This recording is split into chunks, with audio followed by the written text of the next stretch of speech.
8-nji murtetlige çağırıp çıkaryan zat näme? Muzaharatul müşrikine ve muawanatihim alel muslimin. Näme kafirlere arka bolup, olara yardım bolup, näme musulmandan garşysyna kömek etmeklik.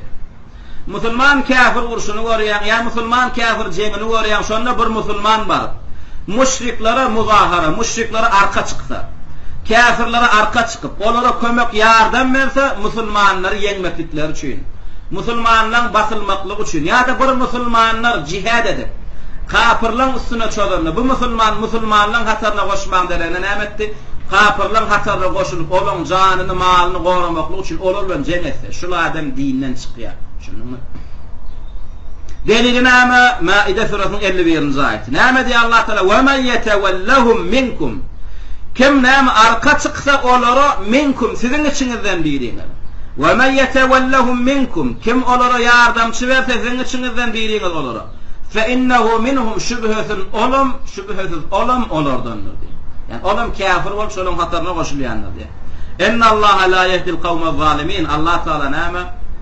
Musulman da onu taşlap näme kafira arka bolan zalim kafira näme hak hidayet ýolunu bermezdi. Bu aýatyň bu 8-nji din pozýan naqidin bozujuň tefsiri näme? Muzaharatul müşrikin alel muslimin. Müşriklere arka durmaklyk näme musulmandan garşysyna? Näme diýjek bolu? Ay muawanatuhum, olara yardım bermek. Fal muzaharatu ma'nahu al muawana. Olara arka çykmaklyk diýilgen olara yardım bermeklik. Olara goşmaklyk, olara kömek bermeklik. Näme bi en tu'inul kuffara la qitalil muslimin we aziyatil muslimin. Näme haçanla bir kafir musulmanlara eziyet berjek bolup durany bolsa, ya bir kafirin ya hökümetiniň ya goşunyň musulmanlara näme urşetjek bolup durany bolsa, sen baryp näme musulman halyna, musulman arka çykman kafira kömek berýän, olara goltuk berýän, olara goşunyp berýän. Sen näme dinden çykýan. Ve kezalika men ahabbal kuffar. Edil şonmaly. Kafirler söýenem näme? Murtet diýär. Kafir söýmek bolany. Ve kezalika men ahabbal kuffara fe innehu yekfuru. Edil şonmaly näme? Kafir söýenem näme? Dinden çykýar diýär. Ve hada huwa at-tawalli. Yani tawalli diýmekligiň manyny şo diýär. Tawalli näme? Müşrike kömek bermeklik musulmanyň garşy. Ana şo tawalli. Ve men yetewellahum minkum fe innehu minhum diýär. Kim olara kömek berse siziň içiňizden biriňiz diýär. Olam olardan diýär. Yani nädip olara näme dost bolýar? Yetewellahum nädip kafira musulman dost bolýar? Yani musulmanyň kafira dostlugy nädip hasaplanýar? Bil munasara, olara kömek bermekligi dostluk hasaplanýar. Wal muzahara, olara arka durmakligi, olara dost bolýar hasaplanýar. Aw yetewellahum bil mahabba, ýa-da olara söýmekligi, olara dost bolýar hasaplanýar. Kim şu zatlar etse fe innehu yekfur dinden çykýar. Li'annahu ahabbal kufra wa ahabbal kuffar. Zaten ol kafirligi ve kafirler söýdi diýär. Kim kafirligi ve kafirler söýse de näme? Fe yekfuru bizalik. Kafirligi ya kafir söýen şinem dinden çykýar. Yani iza ahabbahum ma'na. Olar söýmekligi manyny näme?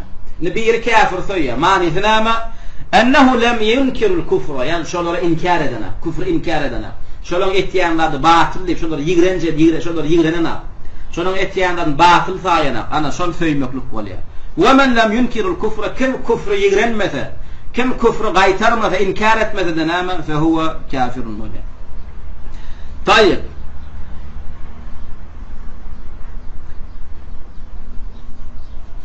Yana bir näme delil? Yankı ayetin başam näme de? Ya eyyuhellezine amanu. Yankı delil getirdi. Maidetun 51-nji aýaty.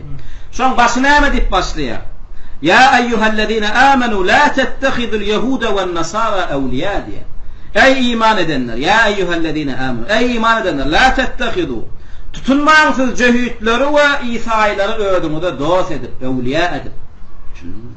Ey la tetewellahum, olar näme dost tutunmaň, la bil muzahara, yardamçy bermeň, yardım bermeň olara.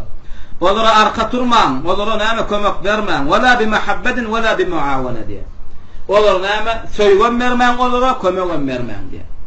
Ve men yetewellahum minkum. Enne kim diye näme olara kömek berse, arka dursa, söýse diye olar içiňizde biriňiz minkum. Yani minel muslimin, musulmanlardan biri fe innehu minhum. Nem ay yekunu minel yehudi ven nasara. Haýsy kafirat arka çyksa, şolam şu kafirlerden hasaplanýar. Cehüde arka çyksa, cehüd hasaplanýar. İsa'ya arka çyksa, İsa'yı Hristiyan kafir hasaplanýar.